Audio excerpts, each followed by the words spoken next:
E o último jogo que você viu também, o Júlio já comentou, no estádio Santa Cruz, onde normalmente o Corinthians vence. Hoje venceu mais uma, bateu o Bragantino pelo placar de 2-1, segundo gol do Thales Magno em 2 jogos dele com a camisa do Corinthians. Verdade. E jogou um grande primeiro tempo. O primeiro tempo dele foi bom. O Thales Magno vai virar titular desse time. Imagino que sim. Lembrando que era um Bragantino titular, com a escalação do goleiro de 21 anos, o Fabrício. Terceiro goleiro, né? O Bragantino, se eu não estiver enganado, não teve goleiro no banco de reservas. Até teve, mas um goleiro que estava mal, porque alguns jogadores tiveram problema de intoxicação. O cara que estava passando ali e tal. Ele não tinha condição de jogo, mas entrou lá, ficou no banco de reserva. Vendedor de Red Bull ali, então, bota aqui. Imagino que tenha sido um problema generalizado ali com os goleiros e hoje jogou o menino. Não acho que tenha comprometido nos gols, né, do Corinthians, né? Foi para a área ali no último lance do jogo, eu achei meio uma viagem ali. Porque numa dessa toma um terceiro gol. De volta, exato. Volta. Não era o último lance do confronto, o último lance só do jogo. Exato. Mas um Bragantino interessante é que foi um Bragantino titular contra o Corinthians misto para reserva ali. Porque quem que o Corinthians tinha de titular? O Raul, Hugo, o goleiro, que foi muito bem de novo. Sim. E tá dando. Aliás, ele foi bem até no lance do gol. Ele que arma o contra-ataque do primeiro gol do Corinthians. Então, o Hugo, mais uma grande partida, tá caindo nas graças aí da torcida que já não lembra mais do Carlos Miguel. Interessante, né? Algum dos zagueiros, porque... Um dos 3 zagueiros, né? Jogou com 3 zagueiros hoje o Ramon Dias, o... Kaká, Félix Torres e Gustavo Henrique. Muito obrigado. Um deles tem que ser titular, né? Ou 2, junto com o Ramalho. Mas estão alguns zagueiros ali titulares, o Ranielli e só. O resto era time reserva. E acho que o Thales Magno virará titular. Mas ainda não é. Não, ainda não é, mas assim, ele joga muito mais do que o Wesley, me parece ser mais eficiente do que o Romero dá pra falar também. Que ele joga muito mais que o Wesley? Ah, sim, não há nenhuma dúvida, né? Talvez o Wesley daqui a um ano eu volte aqui e fale, poxa, me precipitei lá atrás, mas eu não tenho a menor dúvida que hoje o Thales Magno está muito mais pronto do que o Wesley. O Wesley é um jogador de muita habilidade, Júlio, mas ele consegue, assim, de cada 10 decisões que ele toma num campo, 8 ele erra. 8 ele vai para o lado errado, ele chuta ao invés de passar, ele passa ao invés de chutar. Tem que amadurecer muito o Wesley. Eu falei isso há uns 3 ou 4 meses. Alguns me taxaram de louco, que a melhor coisa que podia acontecer para o Corinthians era vir uma proposta milionária e o Wesley sair enquanto ele está em alta, tipo Bolsa de Valores.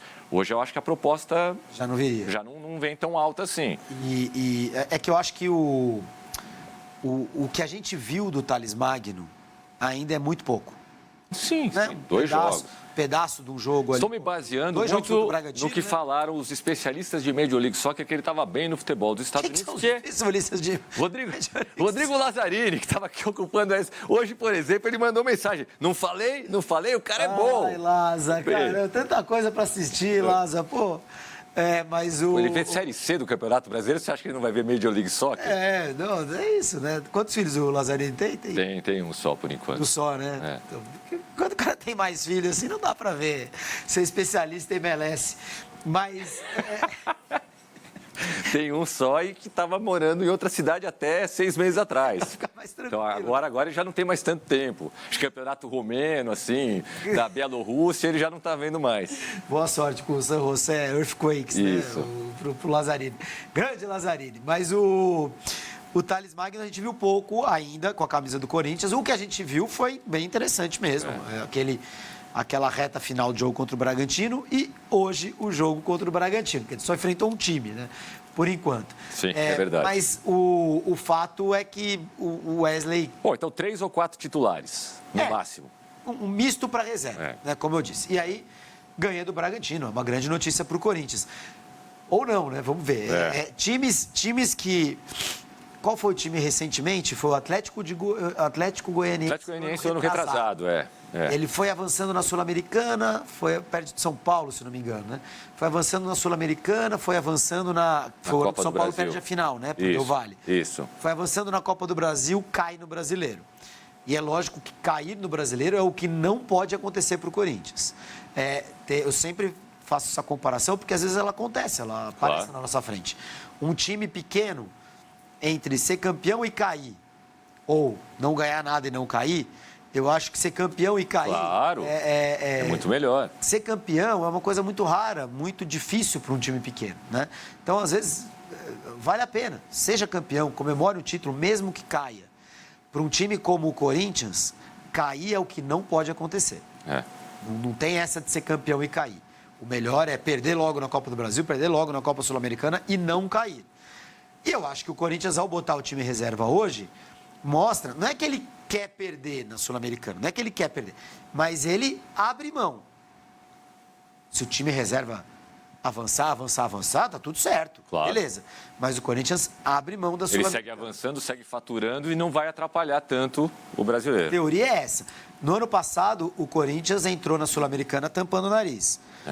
Entrou pela porta dos fundos, eliminado da Libertadores, diferente desse ano em que ele já estava na Sul-Americana, né? E até cai num grupo difícil, né? Com o Argentinos Júnior, com qual era o outro mesmo que se classificou? Se classificou o time do Uruguai lá, que ninguém esperava, o Liverpool, né?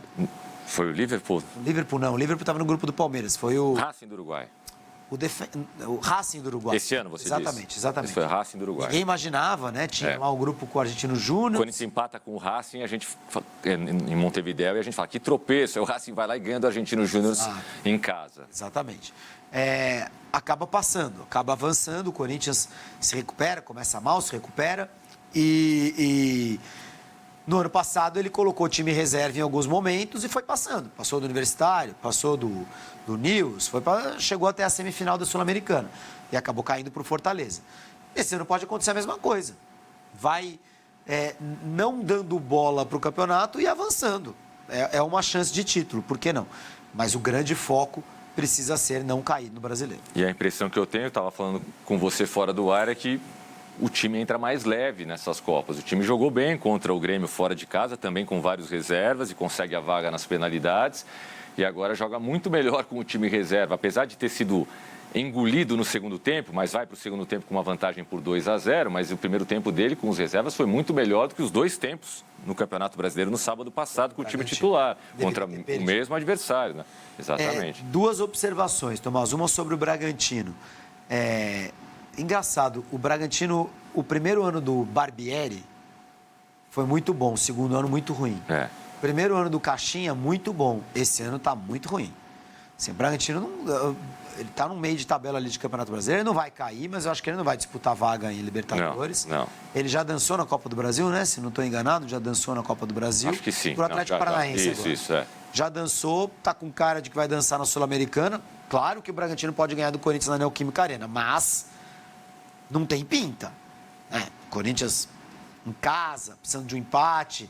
O Corinthians está mais confiante com o Ramon Dias. O Ramon Dias é um técnico muito inteligente, muito experiente. Não está com cara. Pode acontecer, mas não está com cara. Caiu muito o Bragantino nesse segundo ano do Caixinha. Para mim, foi um dos grandes técnicos da temporada passada.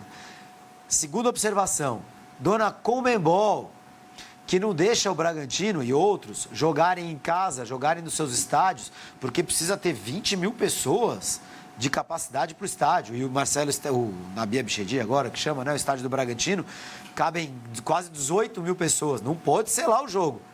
11 mil pessoas em Ribeirão Preto. Também me parecia que havia uma limitação ali de público do Corinthians. Mas mesmo assim, né? Metade do estádio estava vazia, que era a metade do Bragantino, a outra metade estava cheia, que era a metade do Corinthians. Mas 11 mil pessoas. Quer dizer, não tem cabimento algum, fiz a crítica ontem, faço hoje, não tem cabimento algum essa especificação aí de mínimo de público. Não tem sentido. Não estamos falando de estádio de 1.000 pessoas, de 1.500, entendeu? De um estádio de quinta categoria. Não, o estádio de Campeonato Brasileiro, o estádio do Red Bull Bragantino, não tem sentido algum. O Bragantino foi prejudicado por não poder jogar na sua casa.